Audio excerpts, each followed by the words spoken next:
Hey everybody, Johnny Cage here, welcoming you back to another game review. This time we're taking a look at Bad North, developed by Plausible Concept and published by Raw Fury, released on August 20th, 2018 for multiple platforms, including the Nintendo Switch, which is the version I will be playing. In Bad North, your homeland is under attack by Viking invaders, and it's up to you to rally together what troops you can to mount a defense against their forces through real-time tactical combat as you are forced to flee from one island to another with the enemy closing in quickly. Beginning a new game will allow you to select your first two starting characters, each with their own unique name and grunt sound, as well as traits and items to begin with if you so desire. You can also select the game's difficulty from easy, medium, and hard, as well as toggles for allowing level restarts and a tutorial. From here, you're launched into the first level of the game, with the goal being defending all the homes on the island as Viking ships begin to emerge from the fog. While you can usually see these ships coming from quite a ways out, the challenge is getting your armies in place before they land, which can make them much more difficult to deal with.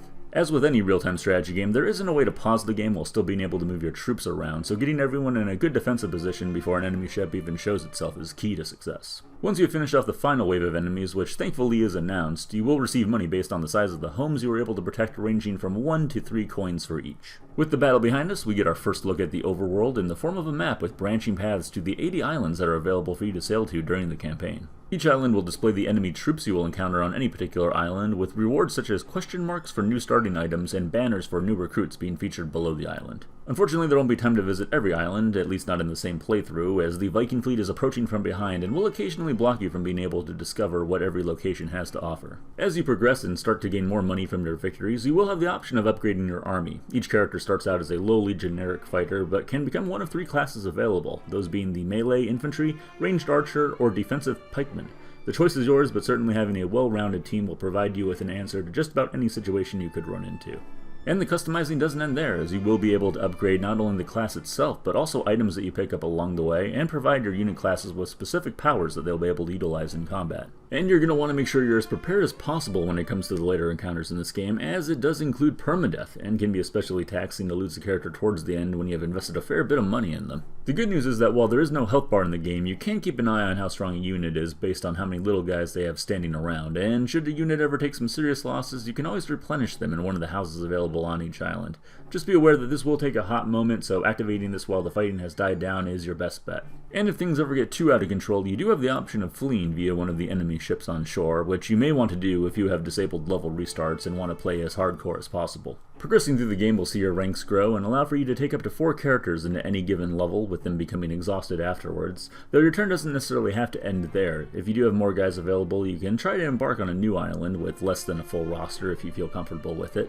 Otherwise, selecting the next turn will remove the fatigue from your previously used men and move the enemy fleet forward. From here, you'll do your best to continue to march to the right, picking your battles carefully as you draw closer to the endgame and the hope of peace returning to the Bad North. The controls in the game are pretty simple, which is appreciated considering the hectic nature of real-time strategy games. The right stick rotates the camera, with ZL and ZR zooming in and out. You can select your squad with the L and R buttons, choosing abilities with the D-pad. It's a really straightforward setup that shouldn't take much time to get used to. The art style of the game is a direct reflection of the narrative, that being one of rather muted colors, representative of your dire situation, and with the most vibrancy coming from the blood spatter left on the fields of battle. It is certainly fitting for the title and its minimalistic tone. But at least the characters themselves have a bit of cartoonish features to them in their appearance and way they bounce around the playfield, which helps to add some levity to its more depressing visuals.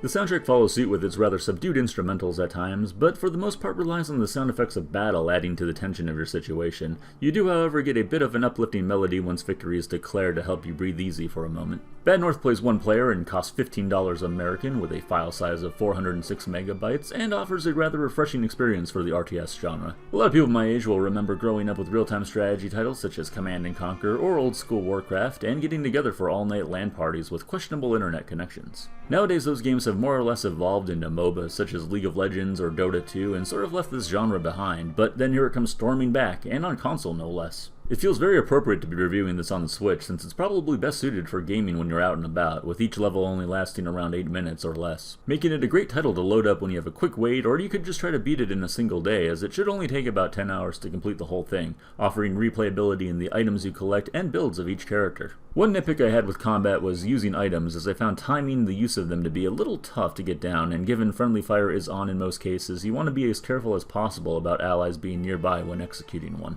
But all in all, I think this is a great effort, and I feel like the designers accomplished exactly what they set out to achieve. And if you're on the fence about picking up this one, you shouldn't have any trouble downloading a demo of the game on any platform you would prefer to have it on. I'm going to give Bad North 7.5 Viking Raiders out of 10. It's wonderfully simple, yet tense at the same time, and should be an easy pickup for anyone who wants a quick fix of tactical strategy on the go. Thank you everyone for watching, and if you would like to stay posted on new game reviews as I upload them, please click the subscribe button, as well as checking out the link in the description below for my Twitch channel where I stream most days. I'll talk to you all later on.